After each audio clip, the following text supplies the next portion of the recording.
Olá, alunos! Vamos então para a nossa 19ª aula, tá? E talvez poderia até ter colocado uma 20ª, duas aulas de uma vez, certo? Vamos começar um tema totalmente novo e totalmente diferente dos demais, tá certo? Mas que algumas coisas têm alguma relação, assim, a física, você vai vendo que tudo vai encaixando em suas ideias, tá? O tema de hoje, né, nessa aula, que é o termo, vamos iniciar o tema de termodinâmica, correto? Que é o último tópico do nosso plano de ensino, que vai ser até o final aqui desse curso, correto? Até os dias aqui, algumas semaninhas, duas, talvez mais, que já termina esse tema e depois vem todo o desmembrar, né, desse semestre que eu tenho com vocês de Física 2. Pois bem, hoje vamos ver a primeira parte de termodinâmica, que praticamente é termologia, alguns conceitos que vocês vão ter que se acostumar, correto? Já que é um tema totalmente diferente, né, dos temas passados, então vamos prestar atenção a respeito da termodinâmica. Vocês vão ver muito claramente que algumas coisas de química se relembra, algumas coisas que você talvez tenha visto, né, no seu ensino médio ou na sua preparação para o ensino superior, mais aprofundados, tá certo? É uma teoria muito bonita, é uma parte da física super interessante também, então vamos lá a respeito.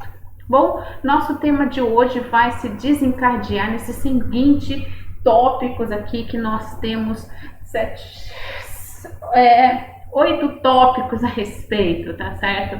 Vou fazer uma introdução, num geral, tá? As definições importantes, como é um tema totalmente diferente que vimos até agora, tem algumas definições, palavras que vocês vão se acostumar a utilizar a respeito desse tema, propriedades microscópicas e macroscópicas, a variáveis de estado, a lei zero da termodinâmica, sim, tem uma lei zero da termodinâmica, conceito de temperatura, e aí já é totalmente diferente que estamos falando no dia a dia. Temos também termômetros e escalas de temperatura, aquilo lá que você viu no ensino médio em algum momento, já vamos esbarrar aqui também, trabalhar com isso. E o que é dilatação térmica, tá? Esses são os nossos 8 tópicos que vamos desenvolver nesta aula 19, tá certo? Então pegue aí seu pergaminho, acompanhe o material e let's go showtime! Pois bem, vamos começar a introdução. Um dos principais ramos da física e da engenharia é a termodinâmica, o estudo das leis que regem a relação entre calor, trabalho e outras formas de energia. Um dos conceitos centrais da termodinâmica é a temperatura, que será discutido nessa aula. Você vai ver como nós desclassificamos temperatura como uma coisa meio diferente, né? Aquela coisa, né? Falando fisicamente, as coisas mudam, né? Nessa declaração. Além disso, nesta primeira parte, veremos definições gerais de termodinâmica, né? Nossas bases ali para construir este tema, introduzindo conceitos, alguns dos quais bastante familiares, de uma forma mais precisa. E em seguida, enunciaremos a lei zero da termodinâmica. Tá certo? Isso que vai ser nossa aula de hoje aqui para vocês, tá? Lembrando também, né, nessa parte da terminologia, né, na engenharia, termodinâmica é uma área muito também desenvolvida. Temos optativas a respeito disso, eu não sei como que o curso é, mas a Universidade de Física tem optativa específica para termodinâmica, tá? Tem muitas áreas de indústrias que só tem esse ramo específico que trabalha, é um outro campo talvez que você venha a querer desenvolver-se também, tá bom? Então vamos lá.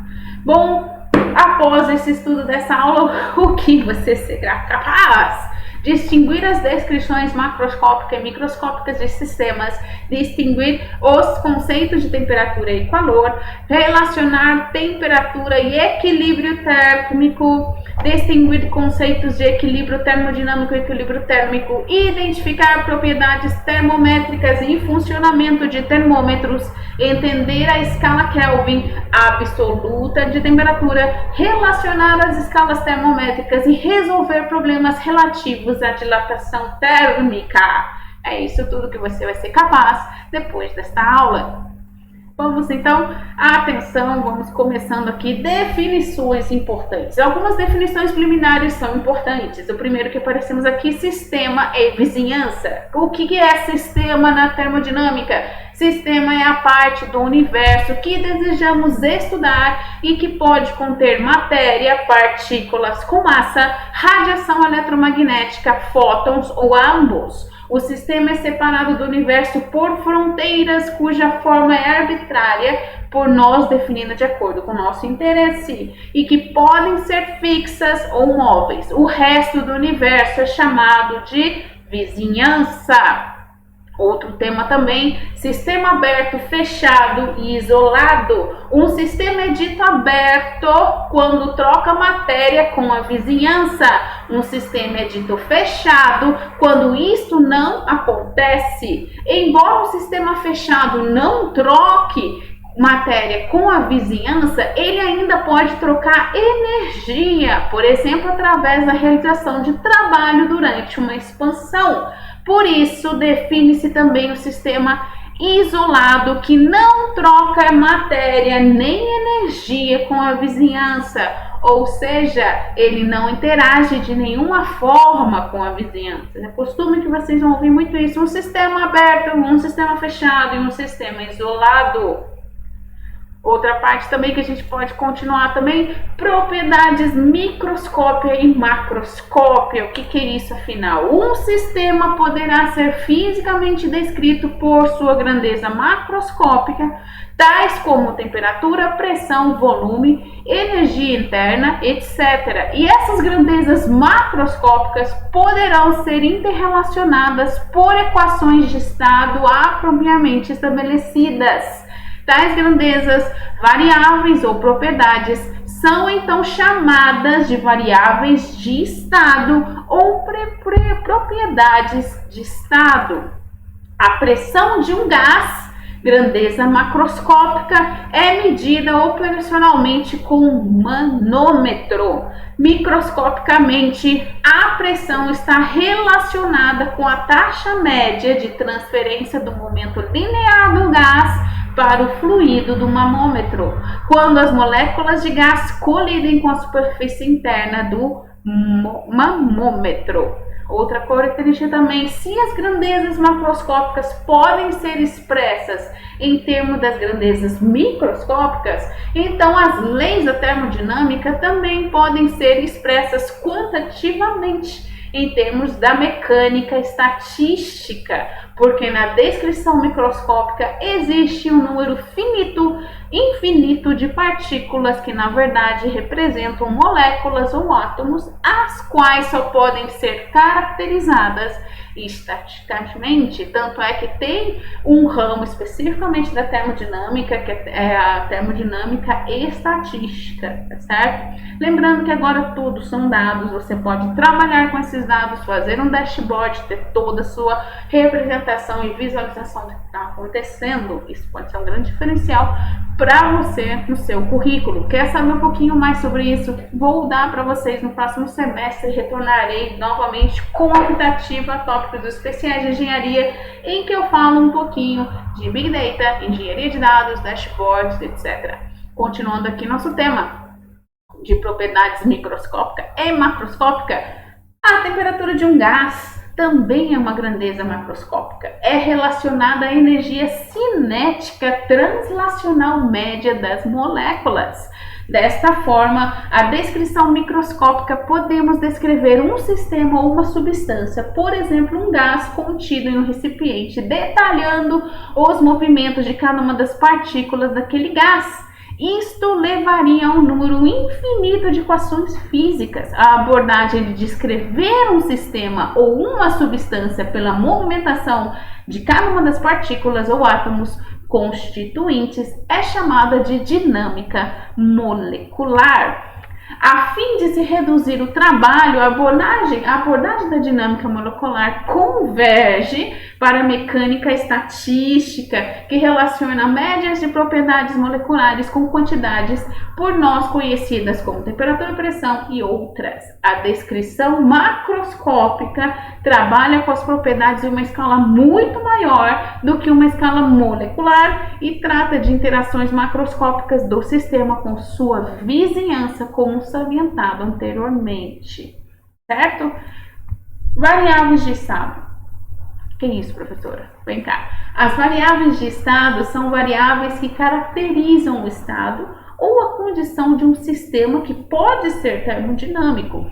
Exemplo, variáveis de estado são pressão, volume, temperatura, energia, etc. Uma variável de estado muito importante é o número de moles ou mols que uma substância pode ser constituída. Essa quantidade é representada pelo símbolo N ali em negrito, denotado por número de mols. Que mais? Um mol de substância é a quantidade de substância que contém o número de Avogadro de moléculas em substância em questão. O número de Avogadro, Na, é de 6,022 vezes 10 a 23 moléculas por mol. Galera, isso é um número bem utilizado nessa área da termodinâmica, que até eu, mas muito tempo que eu estudo isso, que lá na minha graduação eu guardo, e até no ensino médio também você utiliza isso nos probleminhas de física e química, tá? Aliás, aqui a gente está aprendendo só a termodinâmica. Tem um ramo especificamente que é chamado físico-química, que tem os dois juntos bem profundamente, e ainda nem tão estatisticamente, mas você já tem uns princípios ali para termodinâmica e estatística. Também é uma optativa que você pode ter, eu não sei como que é aqui no curso, se existe essa optativa. Geralmente essas optativas assim relacionadas vai muito do que o campus oferece ali especificamente o caminho. Eu não sei qual que é aqui especificamente o caminho do curso de vocês em engenharia, mas há essa possibilidade, se você tem essa curiosidade, procure campos a respeito que ofereçam esses tipos de cadeiras, que você pode até fazer como aluno ouvinte, tá? Continuando, desta forma, o número de mols e moles de uma substância é definido de duas maneiras. Uma em termos do número de moléculas ou átomos da substância em relação ao número de Avogadro, e outra é em termos de massa da substância em relação à massa molar da própria substância. Ou seja, N é igual a Nzão dividido por Na, ou M de massa dividido por MO, que é o número ali de massa molar da própria substância, correto? Lembrando também, né, sempre destacando onde N é o número de moléculas ou de átomos da substância, faltou o Azinho ali, perdão, gente, é o número de Avogadro, M é a massa da substância, M0 é sua massa molar. A massa molar M0 de uma substância pura é a massa de número de Avogadro, Ma, de moléculas ou átomos, correto? Bem meio química isso mesmo, mas como eu disse, tem um momento na física e química que os dois se dão as mãos e passeiam lindamente num dia ensolarado, que é aqui a termodinâmica físico-química ou a termodinâmica estatística, tá? Continuando, então vamos já no exemplo 1. A água tem 2 átomos de hidrogênio e 1 átomo de oxigênio em cada molécula. Determine, letra A, a massa molar da água. A massa molar do elemento químico hidrogênio é 1 grama por mol. A massa molar do elemento químico oxigênio é 16 gramas por mol. A massa molar da água, então, é remissão, é igual a 2 vezes 1 grama por mol, mais 1 vezes 16 gramas por mol. Então, essa massa molar da água vai ser 18 gramas por mol. Tranquilo, né? Em letra B, o número de moléculas que uma amostra de 0,14 kg de água. Então, N é igual a Nzinho de Na, que é o número de Avogadros. Então, esse Nzinho vai ser a massa dividido por M0, né, que é a massa molar, colocando ali os valores, né, e ali transformando ali, tá, grama por mol. Agora, repare bem que a gente transformou para quilograma, porque a pergunta é feita em quilograma. Isso vai dar um número aqui de mols de 7,8 mol, correto?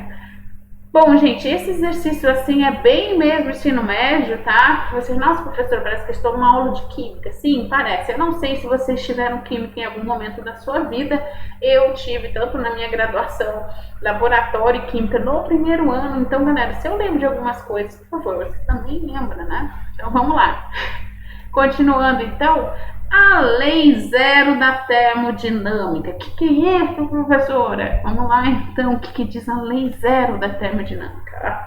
Pois bem, um sistema está em equilíbrio termodinâmico quando suas variáveis de estado se mantêm inalteradas ao longo do tempo e uniformes através de todo o sistema. Logo, no equilíbrio termodinâmico, não são observadas mudanças macroscópicas nas variáveis de estado do sistema, tá? Que mais? Sistemas termodinâmicos interagem com a vizinhança através de diferentes tipos de paredes, entre elas paredes adiabática, que não permite a passagem de matéria e calor, certo? Adiabático quer dizer que não transfere calor, não há calor.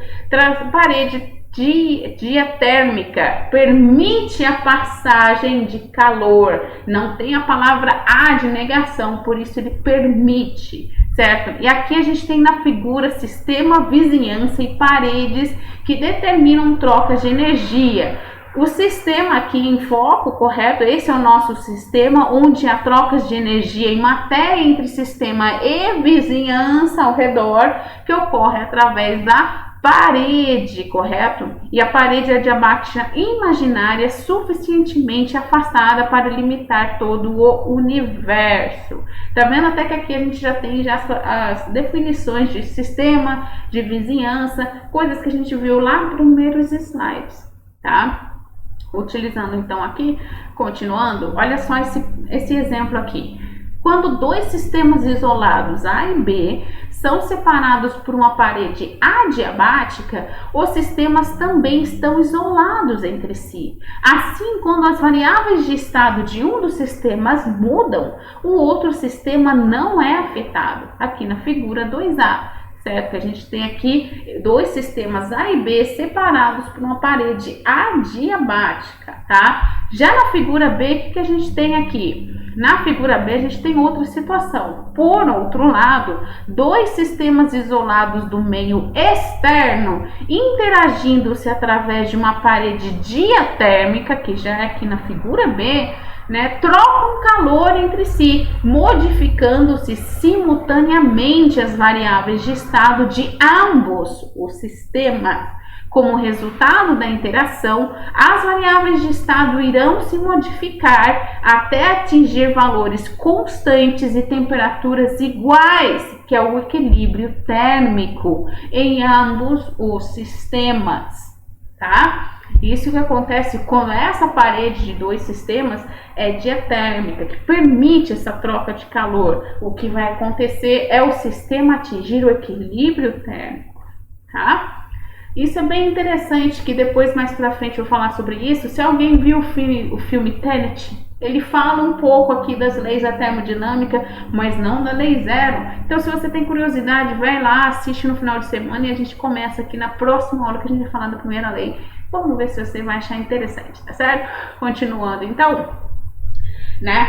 Voltei aqui para vocês. Existem situações nas quais dois sistemas podem estar em equilíbrio térmico, mesmo que não estejam em contato direto, através de uma parede diatérmica, que é a figura 3 aqui, mostra uma parede adiabática separando os sistemas A e B e uma parede diatérmica ligando o sistema A ao sistema C e o sistema B ao sistema A, que a gente tem nas representações da letra A e na letra B. Dois sistemas em equilíbrios térmicos com um terceiro sistema estão também em equilíbrio térmico entre si.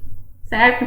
Isso é bem interessante porque vai vir em algum momento que é parte do caos, a tendência do universo é atingir o equilíbrio, correto? Não importa tão caótico que venha estar esse sistema, tá? Continue então, né, tirando esses parênteses, mas assiste esse filme Tenet, é muito bom, é do Christopher Nolan, né, que fez a trilogia de Batman Begins, Amnésia e outros tremendos filmes muito bons. Dá uma olhadinha ali e depois conversamos. Comentando aqui, voltando aqui, portanto, os sistemas A e C atingem o equilíbrio térmico, mesmo acontecendo com os sistemas B e C. A experiência mostra que nessa situação os sistemas A e B também estão ou estarão em equilíbrio térmico. É o que eu te disse, a tendência vai ser sempre atingir o equilíbrio, tá? Ele vai chegar nesse ponto de atingir o equilíbrio, correto? Continuando aqui, que nós podemos chegar aqui, daí surge a lei zero da termodinâmica, que pode ser anunciada da seguinte forma, vamos lá, estufa o peito e anuncie-se, declame esse poema. Existe uma grandeza escalar chamada temperatura, que é uma propriedade de todos os sistemas termodinâmicos em equilíbrio térmico. Dois sistemas estão em equilíbrio térmico se e somente se suas temperaturas forem iguais, certo? Essa é o enunciado da nossa lei zero da termodinâmica. Continuando aqui então, vamos então conceito da temperatura. Já estamos falando tanto qual é o conceito afinal de temperatura, já que já estamos aqui em termodinâmica, você sabe então esse conceito de fato? Bom, nos é familiar a noção qualitativa de que a temperatura de um corpo está associada com quão quente está esse corpo, certo? Cientificamente, entretanto, precisamos de uma definição quantitativa e precisa de temperatura, o que não é uma tarefa simples. Tanto a lei zero da termodinâmica, embora deva ser apresentado antes da questão didática, só foi formulada, olha só que interessante, após a primeira e a segunda e a terceira leis da termodinâmica. Tá? Que interessante isso. Né? Continuando aqui então, o conceito de temperatura está intimamente relacionado ao estado de equilíbrio térmico de dois sistemas. Dois sistemas em equilíbrio térmico têm a mesma temperatura. Se dois sistemas são postos em contatos, suas variáveis se modificam. Então, os sistemas não estão à mesma temperatura, mas chegarão a uma temperatura comum na medida que se aproximam do equilíbrio térmico. Outra coisa também, para nossos propósitos, diremos que a temperatura, eu tenho aqui que está em negrito e maiúsculo, é uma propriedade que nos indica o sentido do fluxo de energia, calor, entre dois sistemas A e B. E a energia, isso é fundamental, galera, a energia flui do corpo de mais alta temperatura para o corpo de menor temperatura. Isso é fundamental que vocês guardem isso. A energia flui do corpo de mais alta temperatura para o de menor temperatura. Chamamos esse processo de interação térmica, em contraposição à interação mecânica, que também pode ocorrer através da realização de trabalho, como veremos em breve. Você deve lembrar ali nas definições de mecânica, principalmente física 1, quando você gera trabalho, você gera energia. Vamos chegar nesse ponto que os pontos vão se cruzar e os nós vão ser lidados, certo? Então, continuando aqui, termômetros e escalas de temperatura. Pois bem, uma vez estabelecido o conceito de temperatura, faz-se necessário estabelecer os meios de se mensurá-la, certo? Que mais? Daí surge o termômetro, que é um dispositivo usado para medição de temperatura. Um termômetro pode ser construído de qualquer substância que tenha uma propriedade variável com a temperatura. Nesse caso, a substância é identificada como substância termométrica e a propriedade identificada como propriedade termométrica, porque varia com a variação da temperatura do meio que está inserida. E para calcular isso, né, um bom termômetro é aquele que apresenta uma relação linear de temperatura com o sinal de seu sensor de temperatura na seguinte forma: se é uma relação linear, nada mais faz sentido de ter uma equação linear, correto? E ali a gente tem a forma ali como tem que ser um bom sinal de sensor de temperatura, certo? Na qual aqui sendo T de X determinado pelo valor da propriedade termométrica X, A e B constantes determinadas no processo de calibração do termômetro de interesse. Continuando aqui nosso tema, termômetros e escalas de temperatura. Quais são, afinal, as escalas de temperatura que nós temos? Pois bem, um termômetro necessita de uma escala de temperatura para cumprir sua função. Como seria isso? Em 1742, o sueco Anders Celsius vedou mercúrio, né, em um pequeno tubo capilar e observou como ele se movia para cima e para baixo, né? Aquelas pessoas, puxa, não tinha nada que fazer, né? Deixa eu ver o que acontece aqui com o mercúrio, né? Isso que o mercúrio é altamente volátil, né? Ele é bem complicadinho de tratar com ele, tá? E conforme a temperatura mudava, né, ele viu que o negócio variava, tá? Celsius, então, selecionou 2 pontos de calibração para o seu dispositivo: o ponto de congelamento da água, definido como 0, e o ponto de ebulição normal da água, rotulado como 100. Por que normal, professora? Porque depois se descobriu que a altura, a pressão afeta ali nesse ponto de evolução, tá? Mudando uns grauzinhos, correto? Continuando aqui nosso desenvolver, na realidade, historicamente, Celsius definiu 100 como ponto de congelamento da água, olha só que interessante, e 0 como ponto de ebulição normal da água. Naturalmente, isso não tira os méritos de Celsius por significativa contribuição à termodinâmica, né?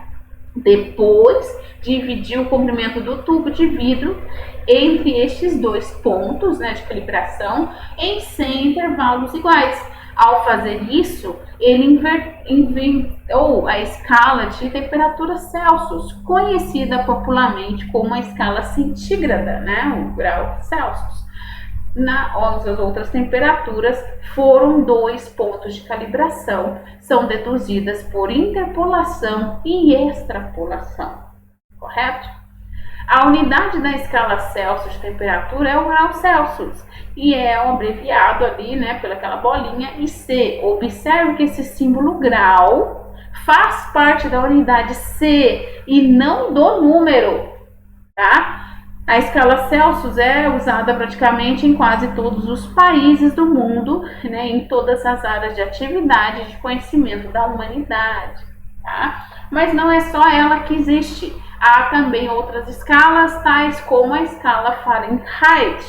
A escala Fahrenheit de temperatura, amplamente usada nos Estados Unidos e Reino Unido, é também originalmente baseada em 2 pontos de calibração: o ponto de congelamento de uma mistura de gelo e sal e a temperatura normal do corpo humano. Por isso que tem aquele 32 Fahrenheit. Atualmente, essa escala define a temperatura de congelamento da água como 32 Fahrenheit e a temperatura do ponto de ebulição da água como 212 Fahrenheit. A conversão de uma escala para outra é feita observando-se a correspondência entre os pontos de calibração, ou seja, o ponto normal de congelamento, 0 graus Celsius é igual a 32 Fahrenheit, e de ebulição para a água, 100 graus Celsius igual a 212 Fahrenheit. Desta forma, a relação entre as escalas Celsius e Fahrenheit é dada aqui pelaquela equação, né? Muitos já devem saber, lembrar dessa equação, já trabalhando já de algum tempo, correto? Continuando então, não é apenas essa escala, mas vamos antes disso ver aqui um probleminha. O ganho de um amplificador à base de transistor depende da temperatura. o ganho de um certo amplificador, né? Sai aqui todo o nosso ganho ali, os valores. Se o ganho variasse linearmente com a temperatura nesse intervalo, qual seria o ganho para 28 graus Celsius? O que ele quer mais ou menos que você interprete o gráfico abaixo que ele nos dá na situação do enunciado. Pela análise da figura abaixo, podemos montar a seguinte expressão, certo? Aquela expressão aqui de que G, a gente não sabe o valor, correto? Então, a gente pega aqueles pedaços, lembra quando você brincava de proporção na matemática, né? Se A está para B, então B está para A, digo que aquelas coisas assim, é a mesma ideia. Olha só como ele monta a expressão. G menos 30, esse pedacinho menos 30, então vai ser o pedaço ali onde está o 30, certo? Todo aquele pedaço ali de 30, que vai ser 28 menos 20, ó, vai ser igual a 28 menos 20, correto? E embaixo eu tenho de um todo de 35,2 para 30, né? Menos 30 vai ser igual a todo aquele pedaço que eu tenho embaixo, 55 para 20, tá? Aqui eu tô brincando apenas de proporção. E ali eu saio o valor da temperatura de G, fazendo ali aquela regrinha. E eu chego praticamente na regra de 3, que eu chego ali no valor de G, que é 31,2, tá? É bem assim, basiquinho, tranquilo.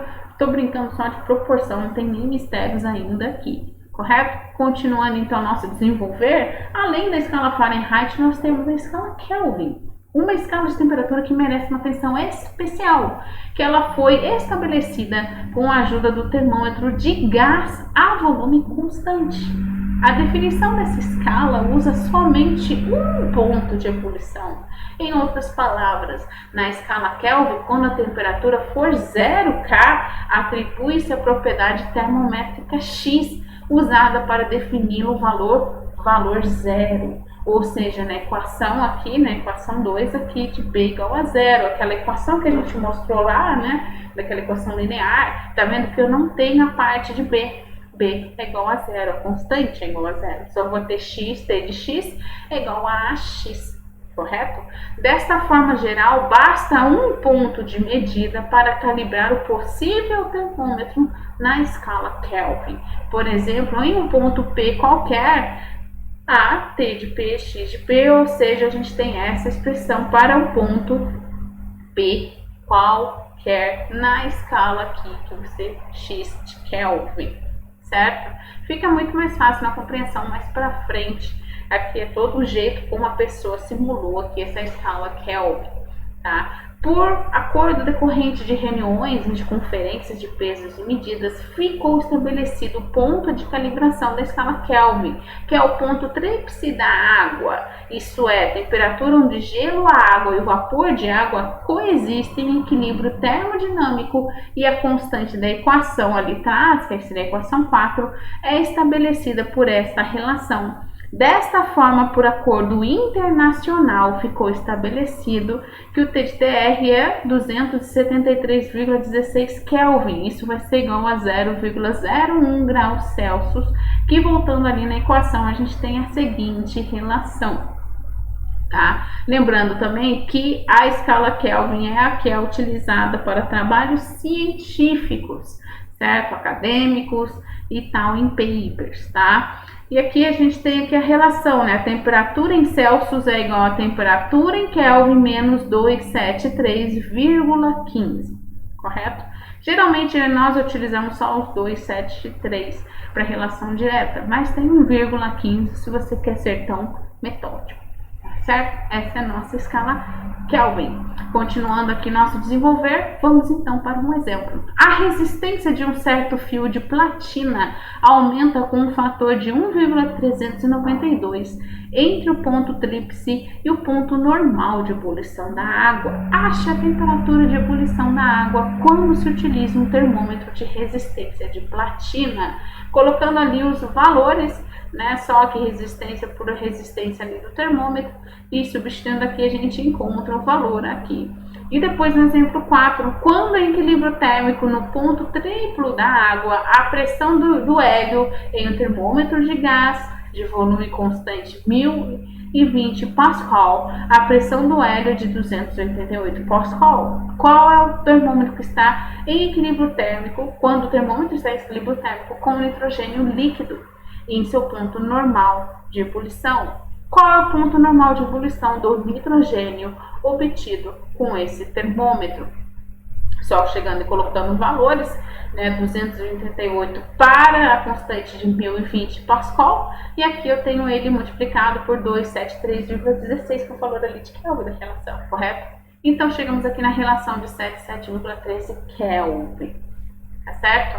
Lembrando também que a parte de essas relações aqui é bem tranquilinhas, tá? Não tem, você viu, não tem nenhuma integral, não tem nem isso derivada, é bem vovó viu a uva, certo?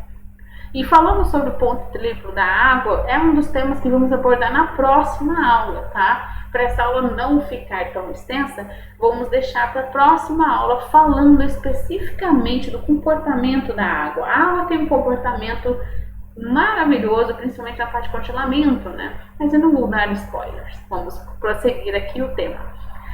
Depois disso, aqui a gente tem uma tabelinha básica de temperaturas de algumas substâncias e processos nas escalas Celsius, Kelvin e Fahrenheit, né? A evolução da água, né? Já bem manjada desde o ensino médio. Temos depois o ponto triplo da água, certo? E também o zero absoluto, né? O zero absoluto, zero Kelvin, realmente, eu acredito... Não sei qual foi o ano, mas chegou-se sim ao zero absoluto. Não havia se chego, mas foi alguns anos atrás, acho que uns 10 anos que chegou-se ao zero absoluto, tá certo? E ainda tem toda a facilidade de como calcular as relações de Fahrenheit e Kelvin em Celsius, né? Tá vendo aqui embaixo? A gente tem as relações já simplificadas ali para vocês, tá bom? Bom, continuando então, aprendemos ali que existem algumas escalas, como apareceram, foram surgindo, né, a curiosidade dos cientistas que foram analisando as coisas e foram criando isso. Vamos falar de um termômetro bem específico chamado termômetro a gás. A temperatura de um sistema deveria ter um valor bem definido, independente da propriedade usada para medi-la. A pergunta é saber qual é o instrumento ou termômetro que preencha este requerimento. Será mostrado abaixo o termômetro de gás a volume constante satisfaz essa condição e que gases ideais são substâncias termométricas padrão. Por razões que serão discutidas a seguir, a pressão será a propriedade termométrica escolhida para este termômetro.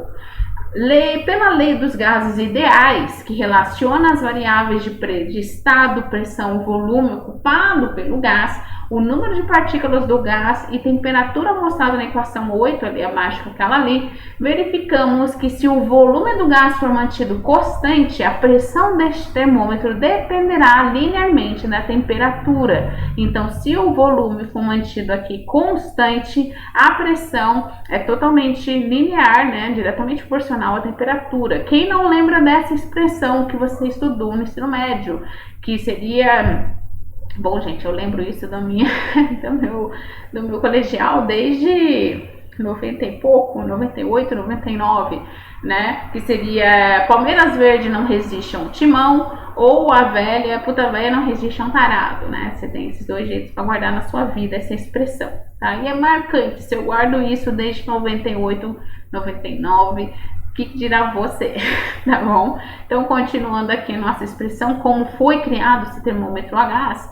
Então, aqui, ó, na figura 4 aqui do lado, né, é apresentado o termômetro de gás a volume constante. Ele consiste em um bulbo contendo um gás, aqui está o nosso bulbo, está até escrito ali, se você não identificou, qualquer, ligado por um tubo capilar, ligado a um manômetro de mercúrio. Aqui está um manômetro de mercúrio, certo? Aqui está nosso mercúrio, aqui medindo as alturas. O bulbo de quartzo, vidro, platina ou outro material, dependendo do intervalo de temperatura a ser medida, é colocado no banho ou ambiente cuja temperatura deseja se conhecer. abaixando-se ou elevando-se o reservatório de mercúrio, obriga-se ao nível do mercúrio a coincidir com a marca referenciada, forçando o gás no interior do termômetro a permanecer sempre com volume constante. Correto? Ele força para que o volume aqui se permaneça constante. Tá? E com isso, então, a diferença de pressão atmosférica P0 é indicado pela altura de coluna de mercúrio H na escala, ou seja, né, na escala a gente tem P0 aqui, correto? A gente tem a altura H, P0 é a nossa pressão atmosférica inicial, né? Então seria P menos P0 igual a ρ vezes G vezes H, sendo ρ a densidade do mercúrio, G a gravidade do local, né, a aceleração da gravidade. O bulbo contendo gás é colocado no banho a temperatura T, levantando-se ou abaixando o reservatório de mercúrio, fazendo o nível de mercúrio coincidir com o ponto O, como já dito, supondo que todas as correções experimentais sejam feitas, como por exemplo levar em conta a variação do bulbo e que nem todo gás no capilar está imerso no bulbo, e ali a gente chega àquela seguinte expressão, onde V indica um volume constante. Iremos a seguir fazer uma simulação de como se determina a temperatura T de um banho usando esse tipo de termômetro. Tá? Então depois ele chega nessa expressão, é a expressão utilizada mesmo. É apenas curiosidade, gente, porque alguém utilizou ali, eu quero fazer meu termômetro de gás. Como que faz? Certo? Ele só manteve ali o volume constante. Tá? Continuando aqui na nossa aula, vamos chegar então ao tema de dilatação ou expansão térmica, tá? E o que é isso afinal? A dilatação térmica pode ser compreendida analisando a estrutura atômica de um sólido cristalino. Em um sólido, os átomos são mantidos juntos em um arranjo regular por forças elétricas. As propriedades desse arranjo são semelhantes às de uma rede composta de molas e massas mostradas aqui na figura A, né? A gente tem molas e massas, certo? Um modelo das forças entre átomos vizinhos de um sólido, né? Se você desse aquele zoom em uma estrutura, você veria praticamente assim, tá? E o que mais que a gente pode tirar em relação disso, né? Não estou entendendo. Vamos lá. Existem da ordem de 10 a 23ª átomos e molas em 1 centímetro cúbico de um sólido. Os átomos de uma estrutura sólida e cristalina como esta vibram com uma frequência de 1013 Hz, a amplitude da ordem de 10 a menos 11 metros, que é aproximadamente 1/10 do diâmetro do átomo. O raio atômico é na ordem de 10 a menos 10, certo? Por isso que, até brincando um pouco com super-heróis, né? O magneto ele vibra ali nas moléculas, né? Tá? Que tem a ver ali que também tem o ferro, né? Que tá ali no sangue e como ele mexe com as partículas ferrôneas, né? De ferro, né? Aí chega nessa parte que ele pode expandir e controlar aquela pessoa, correto? Aqui, porque ele vibra nesse tipo de frequência, ou até um pouco maior, né? Aí já não saberia especificamente nisso. Né? Talvez eu procure ver alguma coisa na física de super-heróis, né? Continuando aqui no desenvolver do tema, olha só mais sobre a dilatação ou expansão térmica. Quando a temperatura do sólido aumenta, os átomos vibram com amplitudes maiores e sua distância média, ele tem essa distância como estava escrito no slide anterior, né? De 10 a pouco, né? Olha, voltando aqui a distância aqui, né? Amplitude aqui, uma distância de 1 centímetro cúbico, né? Na ordem ali, né? Então, essa distância aumenta, correto? E então, quando aumentando, isso leva à dilatação de todo sólido, como a gente vê ali no GIF. Você dilata o sólido todo quando você o esquenta, porque você aumentou ali as amplitudes, né, a vibração ali daqueles átomos, correto? E aqui a gente tem um gráfico, né, um gráfico da energia potencial da mola, né, U de X.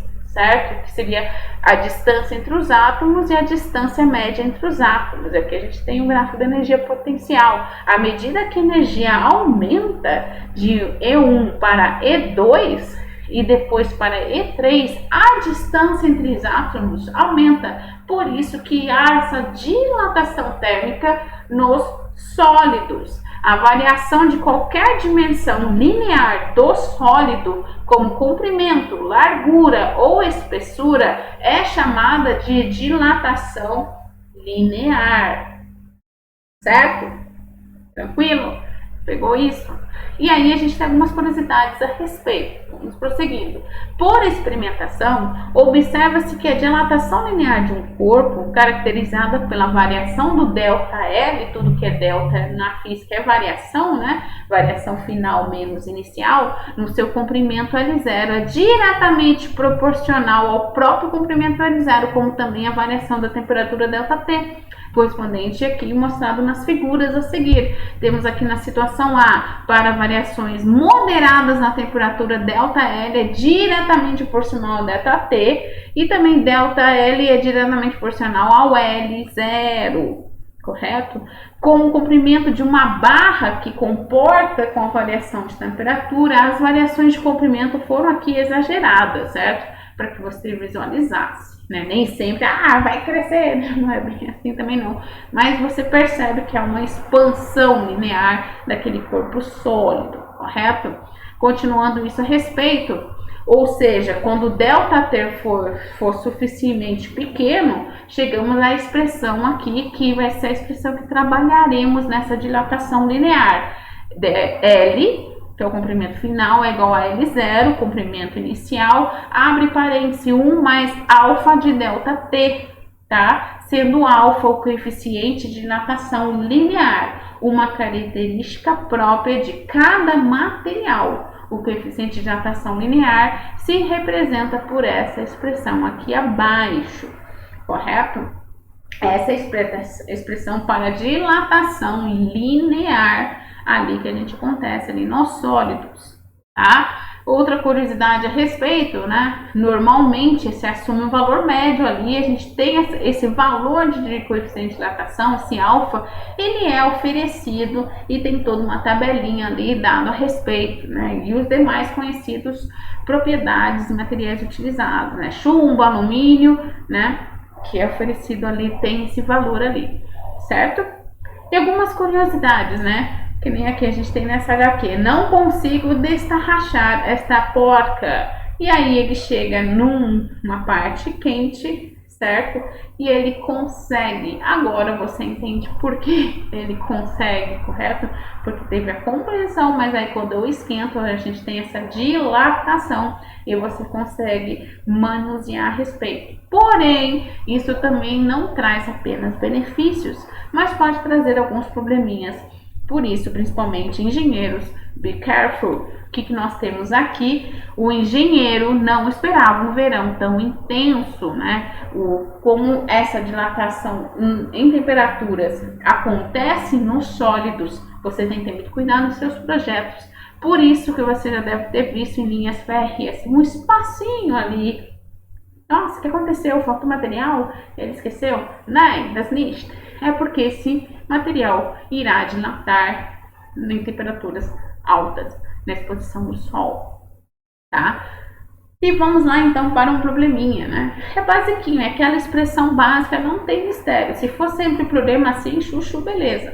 Uma barra feita de uma liga de alumínio mede 10 centímetros a 20 graus Celsius e 10,015 centímetros no ponto de ebulição da água. Qual o seu comprimento no ponto de congelamento da água? B. Qual sua temperatura de seu comprimento final for 10,009 centímetros?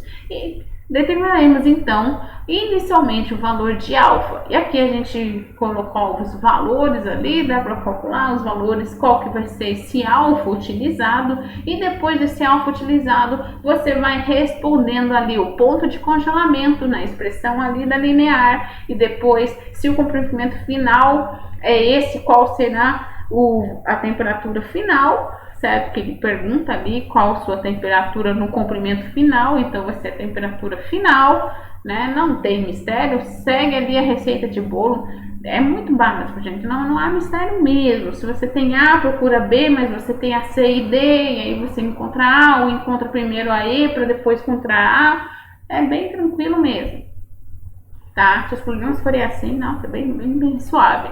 E usando a mesma metodologia daquela equação passada na linear, também vamos ter algumas situações em grandezas físicas que ela variam em qualquer direção. E a variação vai ser a área. Então, não apenas o comprimento, vai ser também a área. E aí, para a variação disso da área, nós vamos utilizar essa seguinte expressão aqui. A variação da área é igual ao gama, que é a variação da área inicial, vezes a variação da temperatura, correto?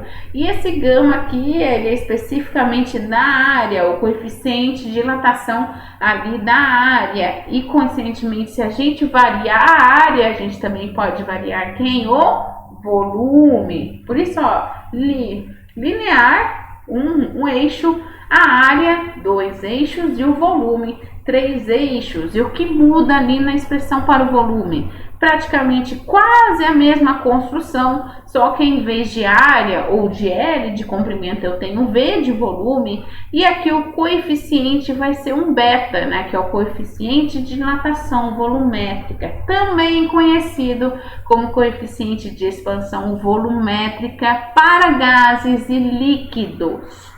Certo? Gases e líquidos, eles têm volume, área e comprimento, são gases, líquidos e principalmente são sólidos, né? São sólidos. A parte de volume, né? Os sólidos não possuem assim, só gases e líquidos, tá? Essa é a nossa relação para dilatação térmica. Você tem dilatação de comprimento, área e volume, sendo que comprimento e área são para sólidos e volume são para gases e líquidos, certo? Alright? Então, bom, gente, eu acredito que vamos então aqui no nosso último exemplinho a respeito da aula. O que nós temos aqui? Um cubo de latão alfa, né? O alfa lá do latão, ele dá esse valor pra gente, tem aresta de 30 centímetros. Qual o acréscimo em sua área se a temperatura subir de 20 para 75 graus Celsius? Eu tenho a expressão ali da variação ali da área. A variação da área é igual ao gama, variação vezes a área inicial vezes a variação da temperatura.